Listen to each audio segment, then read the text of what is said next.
Yo, what up, friends? So, Crucible has come to an end, and the new Trials of the Ancestors is about to begin. And a lot of people have been asking me, what is my plan for the Atlas? What have I tried? What have I not tried? And pretty much, how am I going to go about my day one plan? Now, my plan is always, and you guys know this, is to hop in the Blight as soon as possible. But I've been talking with a couple of friends about a different approach that allows me to go through my Atlas quicker and then get in the Blight. So today's video is going to be a little bit of rambling, but I want to kind of walk you through the thought process that I've had and what I've tested, what I haven't tested, and show you a different approach to things that my buddy Shodokan plus a couple other people are going to be taking. Now, we know the game plan is to get to the Atlas as fast as possible. We know that we're going to be going through our Atlas as fast as possible. We know we want to get to Blight, and we want to be doing Blight in maps and Blighted maps. Now, if you're not a typical racer and your goal isn't to be in maps in 5 hours, there'll still be some good tips and tricks here, but the idea for the video today is to talk about my basic plan and how I really want to go through the Atlas. When I did my video guide for my Spectral Throw character, I talked about being able to get both of my Watchstones in about 13-14 hours, and now that we have the idea and we know where the maps are lying, I know I need at least 2 Watchstones to make Carcass a tier 16 map. So my plans are, do I want to rush Eater and Exarch, or do I just want to rush regular Blight and map and do Blight while I'm going along? So knowing that I can get to the Watchstones in about 13 hours in a solo self-found scenario, and I can do it with including Blight, I wanted to show you just the process that I took and how I went about it. Now, the old Atlas versus the new Atlas makes things a little bit different and a little weird because things are moved around, but we can still pretty much plan the exact same way. Now, when I started the Atlas, I originally came up the north here, all the way to the top, and I went to the first set of Shaping the Sky nodes. Now, I'll be putting these links to these Atlas trees in the description down below. They'll also be in my Discord, so if you want to head on over there, you'll be able to get real life updates on the Atlas and how I'm doing things. But for now, let's just kind of look at things here. Originally, I went for Shaping of the Skies, and then I came down over here for Shaping of the Mountains. These still stay in the Atlas now in the Trials of the Ancestors, and these haven't been removed, which is a really, really good thing. From here, I went up over here and I took the entire Blight wheel for Blight Chance, and this is how I proceeded in solo self-found. My plan was that if I can get Blights early in my maps before Scarabs are available, I could use Blight to my advantage to either get regular maps from Cartographer chests or get early Blighted maps and use those Blighted maps to pretty much just blow up my early game currency plans. Kind of similar to how you guys go into Heist in the early 60s. Well, if you find an early tier 1 white Blight map or a white Blight map or yellow Blight map, you too can make a huge burst to your currency really early. So that's where my initial ideas lied. So from here, I went over here to grab map duplication chance, and then I came up over here to more map duplication chance. My ideas and thoughts, I couldn't remember where things were for a second there, were to go to the ability to create sturdy construction, as I wanted sturdy construction to give me more Blight damage. And we've talked about Cassia's Pride, so now with Cassia's Pride, we can go up here, we can get some map duplication, we can come up here, we can get Cassia's Pride, and pretty much then we can just kind of go into Lucky Blight chests and Epidemiology. Now, once we get Cassia's Pride, in theory, Blights should be a lot easier to do, and they shouldn't be as difficult. I still want to get Epidemiology relatively early, because we want to make sure that we can get Blighted maps as fast as possible. So after we get Cassia's Pride, we go over to Epidemiology, we come down over here, and we're going to grab Immune Response, and this little one node over here. This little one node is going to give us more pack size and more monsters in our Blight, and then this over here is going to give us Blight Encounter chance. Now, these 2 little nodes we can take out as soon as we start getting Scarabs, because ideally we don't want to use Blight Encounter chance and we want to take Scarabs. Same thing goes for the wheel up here. We're going to be able to remove this wheel later on. Now, I'm going to take these in early league because these reduce the cost of the towers, and since we want to play a towers defense game with Cassia's Pride, getting rid of these nodes early, or taking these nodes early, is going to be a huge boost to what we're trying to do. Now, once we have these sets of nodes, one of the biggest, most important things that we're going to want to do is we're going to want to come up to the Blight wheels on the top of the Atlas tree, and we're going to want to take Blight Spawn. Blight Spawn gives us the chance to start getting oil extractors. Blight Spawn also gives us oils on our map to have a 25% chance to be 1 tier higher. This pretty much says that if we were to find a silver, it's 25% chance to become a gold, opal becomes silver, black becomes opal, so forth and so on. And that's really good. But the big money maker is the oil extractors. And when you say to me, how's the big money maker, the oil extractors, I'm pretty much going to say to you that don't forget that you need oil extractors to use on blighted jewelry. So as we start accumulating oil extractors, we're going to work our way towards the stealth fungus so that we can get anointed blight jewelry.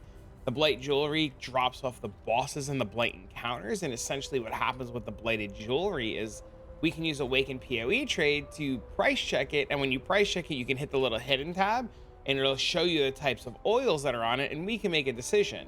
Now, do we want to extract it or do we not want to extract it? Now, note with oil extractors, up until now, and this might change, so we should keep an eye on this in Trials of the Ancestors, oil extractors weren't weighted. So pretty much if you had a gold and a clear and you used an oil extractor, it was a 50-50 to get the gold. So essentially what this means is when we're doing these maps, or these blight encounters in our maps, and we're getting a ton of bosses, essentially we'll get a lot of jewelry. And that jewelry, some of the anoints can be gold, silver, opal silvers, opal gold, and there's really big opportunity to make a lot of money. Even if you don't find good oils or good jewelry to extract, oil extractors, blight farmers like myself pay 6, 7, 8, depending on the league, a bunch of C for them. I don't want to put an exact price because prices fluctuate. So some leagues are more expensive and some leagues are a little bit cheaper. Now, once you guys have the basic setup where you have the 2 shaping nodes and stuff like that, and you've gotten all your blight nodes, my recommendation is to start putting points into more chance to get higher tier maps. Ideally, at this point, you've probably already worked your way through the Atlas as you have 77 points, so these points might not be as valuable, but you can pretty much kind of go wherever you want from here. Something very important to note, do not take singular focus. This is really bad. Do not take shadow shaping. This is really bad. These will eat your blighted maps. Do not take them.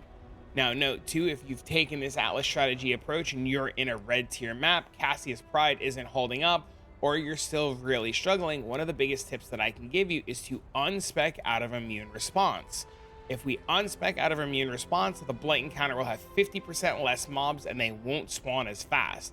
You'll still get a bunch of mobs, you'll still get a boss to kill, but you won't get that overwhelming feeling where before Cassius Pride, sometimes towers just felt like they couldn't keep up because it was wave after wave after wave after wave after wave of mobs.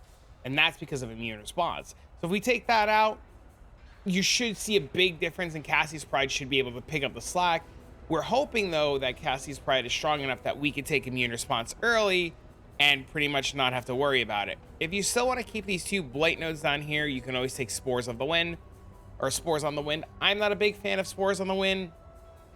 I like that it drops me a map with a blight encounter. This is probably really good early, but my goal is to just get out of blight spawn chance as fast as possible and just start picking up blighted scarabs.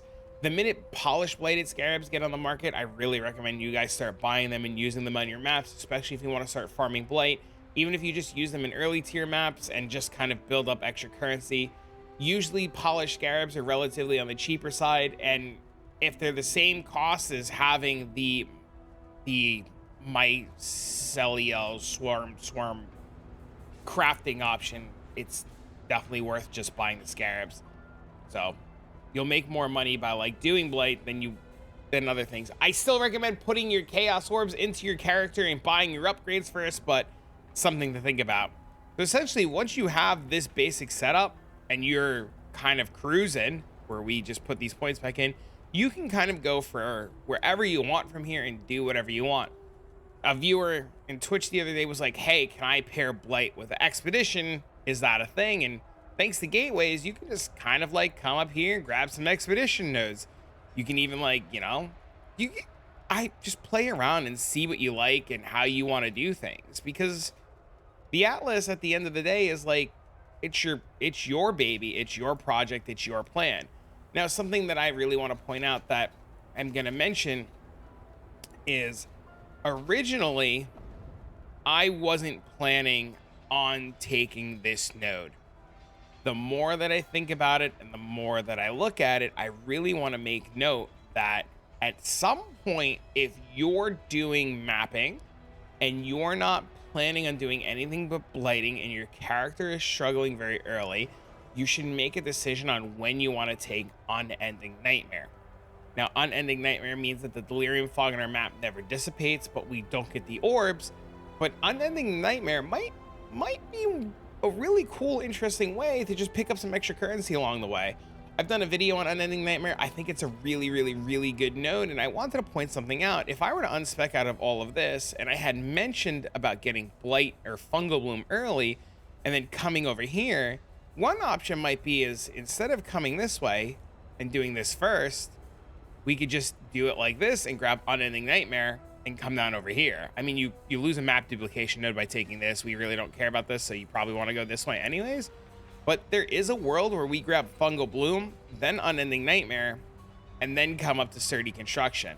Essentially, the Atlas is your oyster, and you should like explore and find a strategy that works really well for you. And like I said, I did this in solo self-found where I came up this way and this node didn't exist yet, and I started like this. Or, well, hold on. Wait, yeah. No. Like this. I'm jumping the gun too fast here. So yeah, I started like this in solo self-found, and it worked out great for me. And I still get the Eater and Exarch in 13 hours. So really explore. Now, if we take a second, we want to talk about a high-end approach, and I'll make a chapter so you guys can skip around to this if you want. If we want to talk about a high-end approach, my buddy Shodokan was telling me about a Wandering Path plan that he is personally going to be using, and that he recommends that I actually give a shot. So I'm heavily considering this. Ideally, what the plan is to come straight up to Wandering Path as fast as possible. You get this within your first 21 points. From there, you want to fill in the map tier chance nodes to upgrade your map tiers so that you have an 80% chance to get higher tier maps, and you get this by 33 points.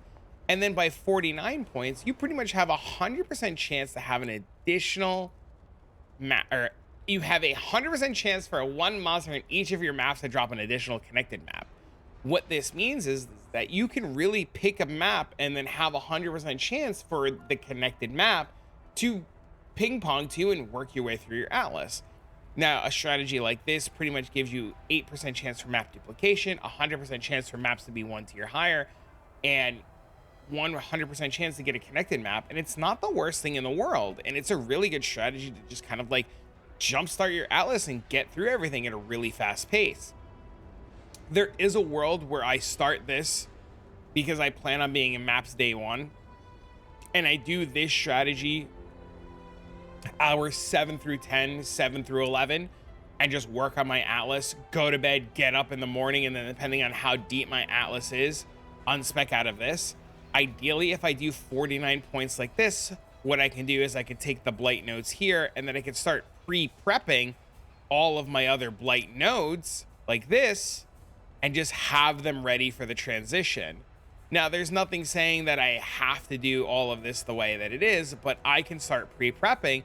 And then once I have everything else ready, I've gone through my Atlas, I've got a whole bunch of points, I can essentially just like take these out and just kind of grab what I was missing and really get to town. Now, I forgot to take these right away because I was being silly there, but my point still stands is you get to explore and you get to like have options and do what you want. I do think Blight's going to be really strong. I really encourage you guys to start doing your Blights. And I know it, me personally, as soon as I have some extra currency, I plan on buying Blighted maps. And I know there's a lot of guys in the Discord who are already planning on also farming Blighted maps and selling Blighted maps. So if you want to get part of that community and you want to kind of, you know, buy and sell and trade and do all the Blight stuff, head on over to the Discord. It's a really cool place.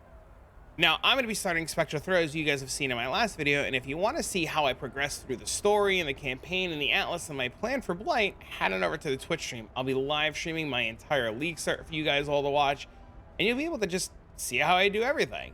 But for now, friends, I'm going to get this video out to you guys, and I'll see you guys in the next one.